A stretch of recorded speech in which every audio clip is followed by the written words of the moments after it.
हे दुखी भंजन मारुति नंदन, हे दुखी भंजन मारुति नंदन, सुन लो मेरी पुकार, पवन सुते विनती बारंबार, पवन सुते विनती बारंबार।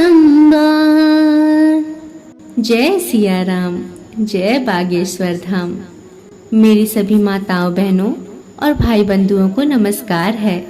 आप सभी का भारती वंदनी चैनल में स्वागत है। मित्रों, जैसा कि हम सभी जानते हैं कि आज मंगलवार का दिन मर्यादा पुरुषोत्तम भगवान श्री राम के परम भक्त हनुमान जी का दिन है और आज के दिन हनुमान जी के व्रत की कथा सुनने का अपना ही एक अलग महत्व है। अतः आज मैं आपको मंगलवार व्रत की प्रामाणिक और पौराणिक कथा सुनाने जा रही हूँ। आपसे विनती है कि आज के इस शुभ दिन में इस व्रत कथा का रसपान अवश्य कीजिएगा और वीडियो को अंत तक पूरा देखिएगा ताकि आपको शुभ फल की प्राप्ति हो सके।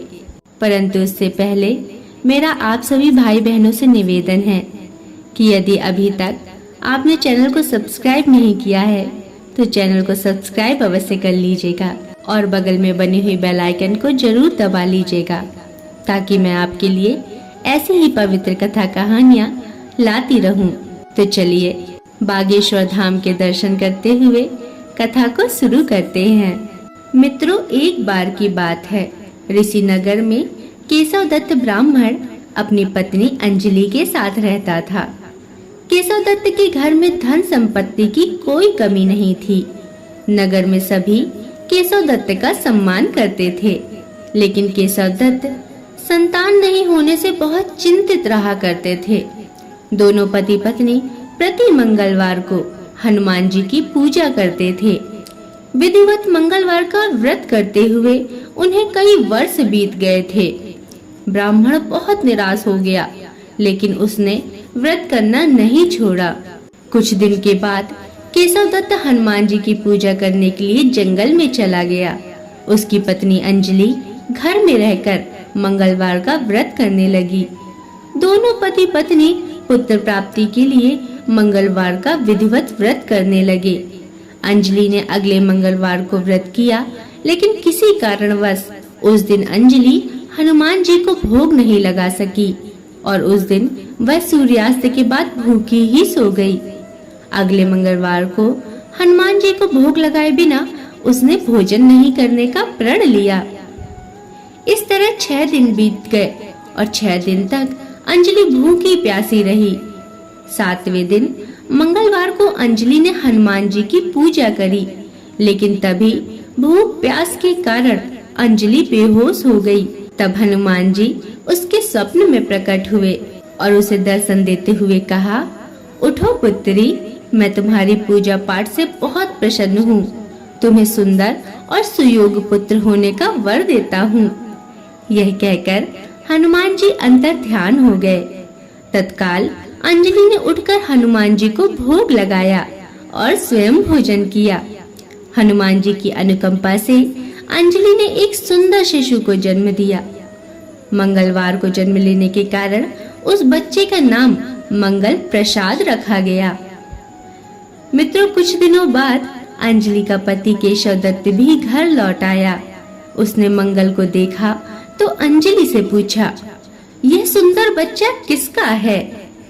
तब अंजलि ने खुश होते हुए हनुमान जी के दर्शन देने और पुत्र प्राप्त होने के वरदान की सारी कथा सुना दी। लेकिन केशव दत्त को उसकी बातों पर विश्वास नहीं हुआ। उसके मन में पता नहीं क्या कुत्सित विचार आ गया कि अंजलि ने उसके साथ विश्वासघात किया है।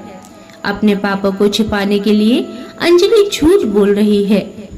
केशव दत्त ने उस बच्चे को मार डालने की योजना बनाई। एक दिन केशव दत्त स्नान के लिए कुएं पर गया। मंगल भी उसके साथ गया। केशव दत्त ने मौका देखकर मंगल को कुएं में फेंक दिया और घर आकर बहाना बना दिया कि मंगल तो कुएं में मेरे पास पहुंचा ही नहीं। केशव दत्त के इतने कहने के ठीक बाद मंगल दौड़ता हुआ घर लौट आया। केशव दत्त मंगल को देखकर बुरी तरह हैरान हो उठा। उसी रात हनुमान जी ने केशव दत्त को सपने में दर्शन दिए और कहा, वत्स केशव दत्त, तुम दोनों के मंगलवार के व्रत करने से प्रसन्न होकर पुत्र जन्म का वर मैंने ही दिया था, फिर तुम अपनी पत्नी पर शक क्यों करते हो? उसी समय केशव दत्त ने अंजलि को जगाकर उससे क्षमा मांगते हुए सपने में हनुमान जी के दर्शन देने की सारी कहानी कह सुनाई। केशव दत्त ने अपने बेटे को हृदय से लगाकर बहुत प्यार किया। उस दिन के बाद सभी आनंद पूर्वक रहने लगे। मंगलवार का विधिवत व्रत करने से केशव दत्त और उनके सभी कष्ट दूर हो गए।